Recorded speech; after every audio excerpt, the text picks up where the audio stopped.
Good afternoon. This is where I'm afraid need trumps vanity, so I'll just put my glasses on. We've had a great time talking about Anglesey, about Pembrokeshire, about Cornwall. So just to be different, I thought we would actually start now talking about California. The preeminent cluster that we all know about in the world is obviously Silicon Valley, famed for innovation, famed for attracting really bright people who interact together and have created industries that are completely world-beating. How did that start? Stanford University essentially started it. It had a 660-acre site, which it designated for industrial and high-tech businesses.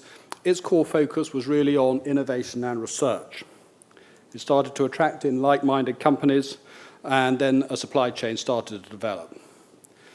That in turn started to attract high-skilled people to increase the number of opportunities in that cluster, and those businesses were able to increasingly secure very energetic and enthusiastic people who could move into the area and know that they weren't dependent on one employer and their skills were highly transferable. Obviously, over time, it began to attract more entrepreneurs and established technology companies to develop a really strong supply chain. And the consequence is, many years later, is that Silicon Valley is now home to the headquarters of 39 businesses in the Fortune 1000 and thousands of startup companies. And that really is the story of creating a very strong, deep-rooted cluster. I went to a Swansea Bay City Region presentation, and there was someone there talking about clusters that exist in the UK.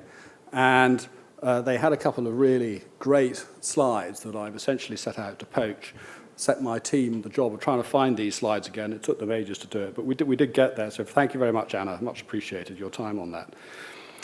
This is essentially a slide produced by Professor Huggins of Cardiff University. And what he's doing here is mapping what you might call a neural network, showing the connections between universities inside the region around Cambridge and the southeast of England, universities outside the regions, and firms and organization.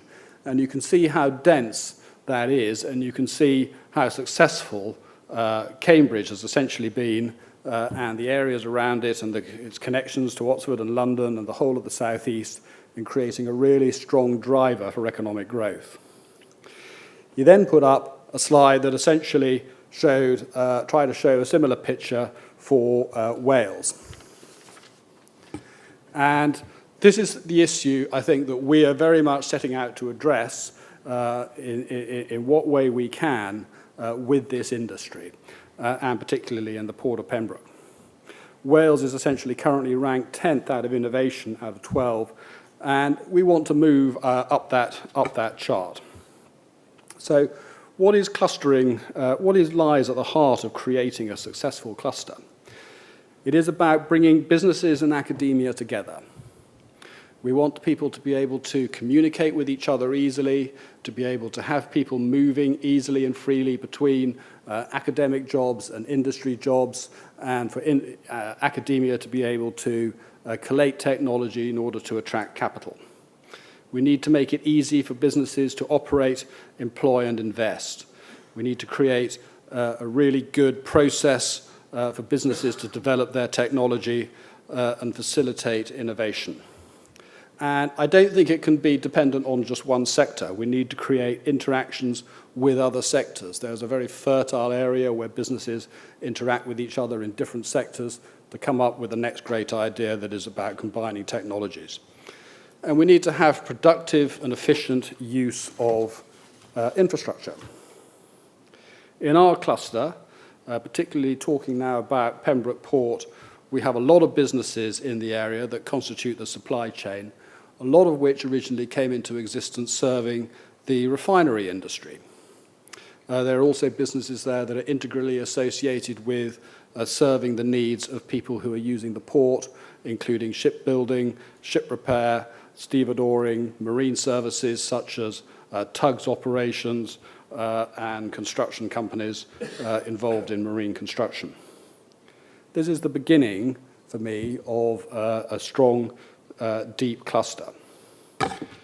And one of the things that I think is going to make the most enormous difference to the effectiveness of this cluster is now the advent of the Swansea Bay City Region deal. This picture of itself represents a great element of collaboration.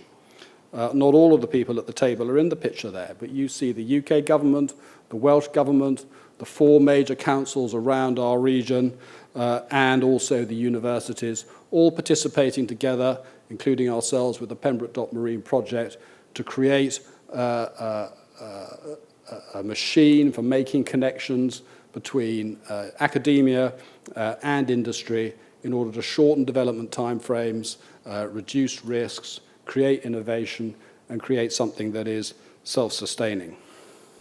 £76.3 million destined to be directed into the development of the Pembroke Dock Marine Renewable Energy Cluster. I think that's great news for the industry and constitutes a huge opportunity. In terms of the infrastructure part of it, shared use of it, the ability to create infrastructure that serves many different purposes and also serves different markets is really important. The Pembroke Dock, that is a picture of Pembroke Dock from the air. Essentially, at the end of that dock nearest to us, we're looking to substantially redevelop in order to be able to create, first of all, a clear site, add to that major fabrication areas, and also a research and development centre, which is the MEIS project, and finally also create the ability with in this case, which is our core proposition, a large jack-up barge capable of moving objects weighing up to 6,000 tonnes into and out of the development area to get them into the water. So whether that is exactly the right solution or there is a slightly different solution that is right to be as flexible as possible and create as much opportunity for people without reinventing the wheel to get technology into and out of the water, that is the mission. And I think that the core need here is to get the businesses to be very close together. We want the businesses in this cluster to be trading with each other. We want people to be attracted to the area, to live and work and establish themselves, knowing that they're not dependent on just one employer, that the industry is one that is also trading with the same businesses that are supplying their services into the more traditional Valero refinery and energy sector in the port, and also able to use services that are there primarily for handling ships, such as tugs and other marine services, to be able to do the business they need to do. So I think this is what we are very focused on, and the invitation to the industry really is to say, I think it is important to you for your productive development of your technology to pick your locations and get close together. I think that's helpful to you, and I think that along with the commitment, it is a strong political commitment, it is a strong financial commitment in terms of the City Deal money. We have a fantastic opportunity ahead of us to create a really strong, vibrant cluster at Pembroke Dock and in partnership with Morlays and Cornwall to create a really strong cluster that can survive the winds of change and take our industry forward. That's it. Thanks very much indeed.